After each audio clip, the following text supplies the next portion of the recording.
I'm Connor Old, and welcome back to another episode of Old on Old. And this week we're going to be looking at one of the landmark spaghetti westerns, maybe the most culturally important and culturally relevant westerns of all time, The Good, the Bad, and the Ugly. So if you guys are new to this series, what I do every single week is I break down a new classic film that I've never seen before.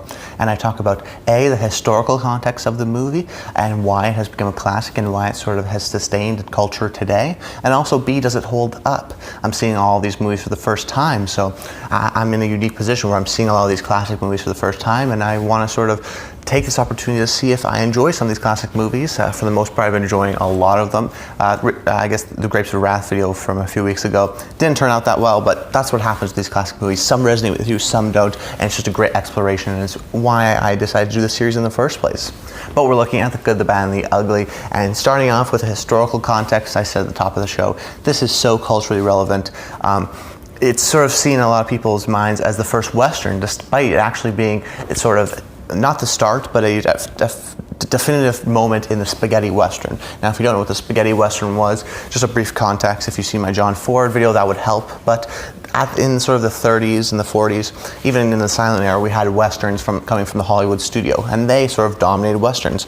The Western genre was very much an American genre and sort of has built up. But as these sort of studio systems started to die down, we saw foreigners trying to do Western movies, and particularly Sergio Leone, who was the best and by far sort of he created the genesis of the spaghetti Western. It's called spaghetti Western because he's an Italian director, and a lot of these movies were coming from Italy and using the deserts from there, and sort of using different sort of landscapes that have never been seen before on film instead of, say, doing it on a backlot in the Hollywood system.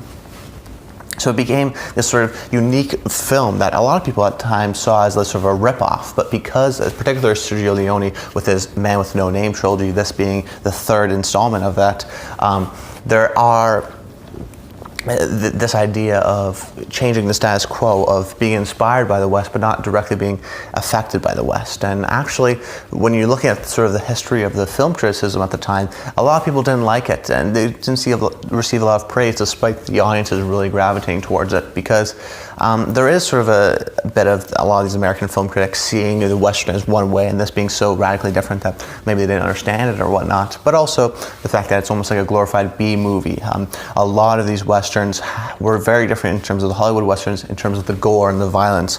They were very much heightened, and also sort of everything, the camera techniques and sort of the setting was all heightening that realism. The dialogue, there was lots of gore and violence. Like I said, there was more dirt, there was more sweat, there was more flies, there was more locations, there were more camera movements, there was sort of more of everything, but it gave this very unique style that we've seen transform today and sort of really influence a lot of these moviegoers and filmmakers today. And The Good, the Bad, and the Ugly is the most successful of these Westerns. It's the most synonymous, and in my opinion, from what I've seen, it's the best. It really is an incredible film, and there was a success because it was different, and because I think a lot of audiences at the time were sick of the studio system. If you don't know, this was the end of the studio system. This movie came out in '66. The first spaghetti Western, I would say Fistful of Dollars, which was '64. So we see a lot of these movies in the mid to late 60s. We see the French New Wave really explode. We see now the spaghetti Western explode. So a lot of these movies are now, American audiences are seeing foreign movies.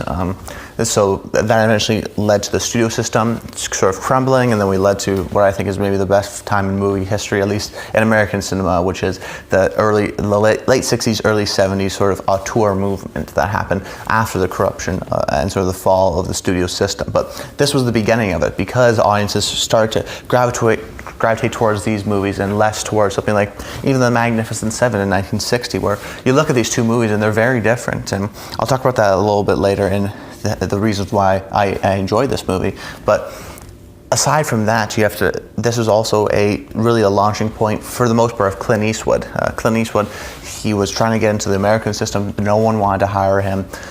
He just couldn't get any work, so he actually had to go to Italy to find work. And he starred in Sergio Leone's Fistful of Dollars, which was sort of the first spaghetti Western, and that wasn't even Sergio Leone's first pick. He wanted the Henry Fonda, or traditional sort of American Western leading man. But then they sort of came together, and then Clint Eastwood and Sergio Leone made A Fistful of Dollars, and for a few dollars more, then The Good, the Bad, and the Ugly. And then once this sort of really launched both their careers, particularly Clint Eastwood, into stardom. We see him star in more American films now, like Hang 'em High, Dirty Harry, or High Plains Drifter. But this is sort of the trajectory he goes on and really becomes a mega star because of this movie particularly. It wasn't necessarily the other two movies, but this one because it was so successful in terms of the box office wise, and because it had such a good word of mouth and was very different for that time. And then, of course, there's the incredible score by Ennio Morricone, which is incredibly sort of recognizable.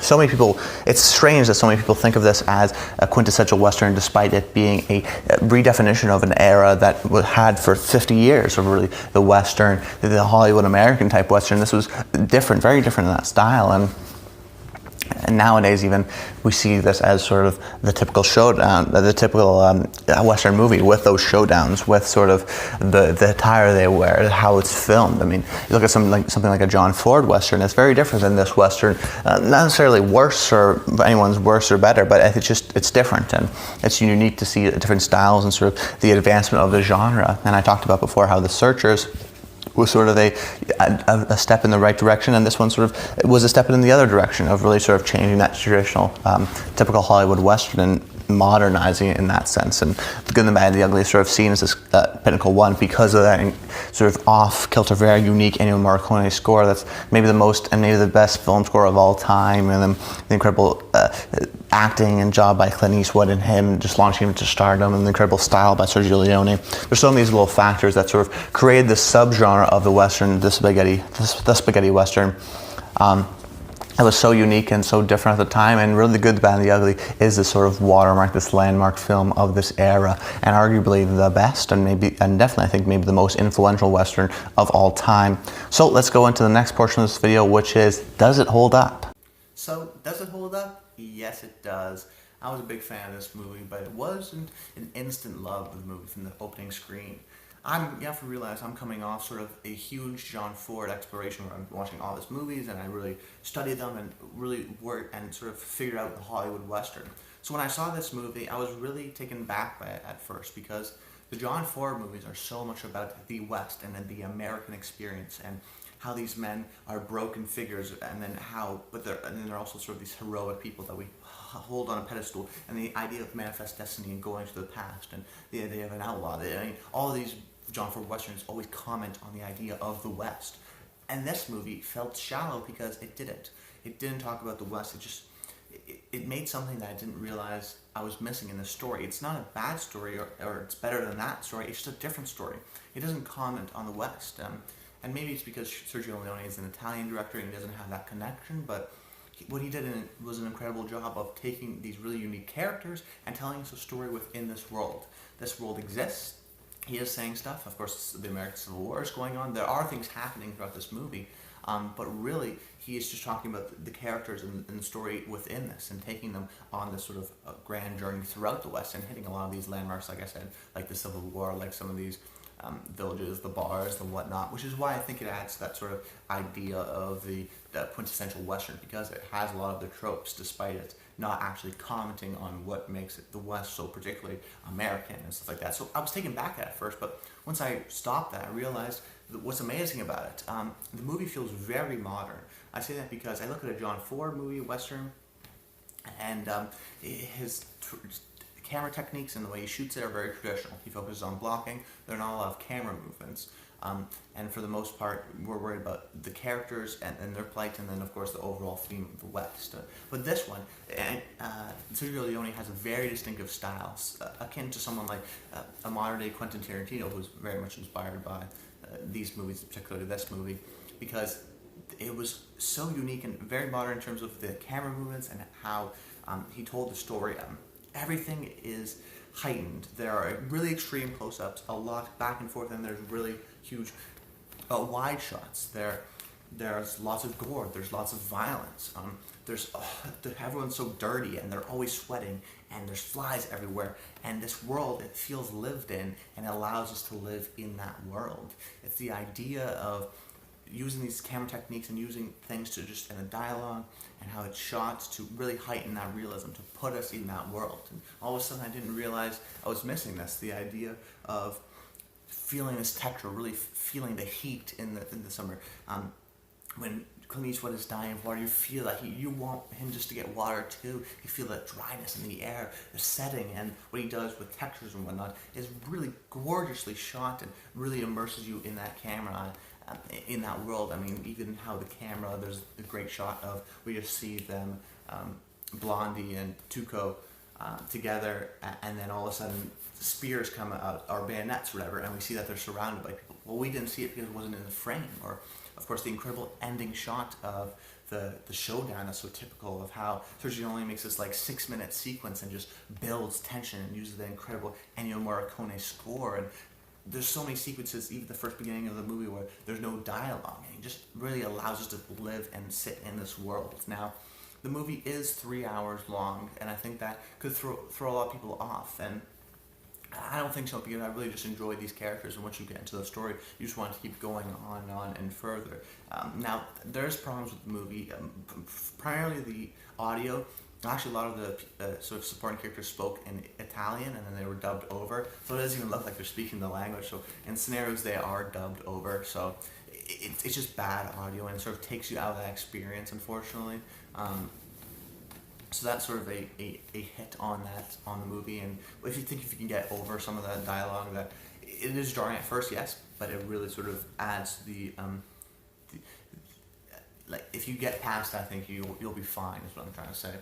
And then of course you have the very simple, great story of the $200,000, and sort of that drives the men to try to find this, and that sort of driving force is simple, and it's a sort of a good through line to take us throughout the West. And I think that really, if you're comparing that to the John Ford Western, the way it uses its style and everything it does, and the whole new Italian Western, it feels like a new part of the West that we've never seen before, and it feels different, and it therefore sort of advanced the genre into a new genre.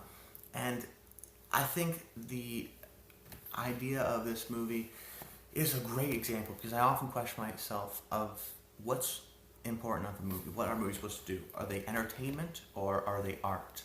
And I ask myself, art movies can really make you feel something and emotion and really sort of treat them seriously. But entertainment, I think, is sort of maybe first and foremost, people go to movies to be entertained. They don't want to do homework for that sense. But I think the great movies like this movie are both entertaining and artistic. This movie, first and foremost, are entertaining. Gun shootouts, the great dialogue, the incredible world that they want to live in, the incredible score, and just the sort of active, dynamic camera that Sergio Leone is able to bring to it that makes us feel like an active participant within the movie. But then there's also the artistic part, which is actually how Leone structures his characters and structures his camera. And of course, there's just these incredible, there's these one takes that you see of him, the way he cuts and edits between especially the showdown at the very end, just to build tension, is incredible. The way he moves cameras to sort of show you what's needed and necessary.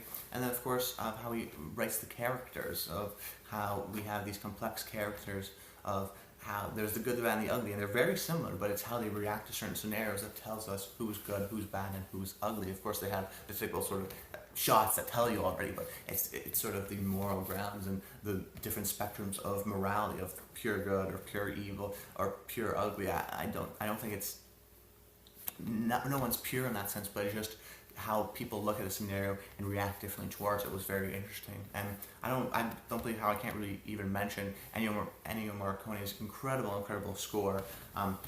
It's instantly recognizable, the sort of the guitar and the orchestra that builds up, and then sort of the yelling, like it's just an incredible job of what he does there. And I think that yes, this movie is entertaining, but it's also artistic. You can study this movie, but you can also just enjoy this movie for the surface level that it is. So ultimately, I really enjoy this movie, and this is a great Old on Old episode because it is so historically relevant, but it also holds up as a great movie. And even though 3 hours may be a little bit daunting, I say it's worth the watch, and you should watch it.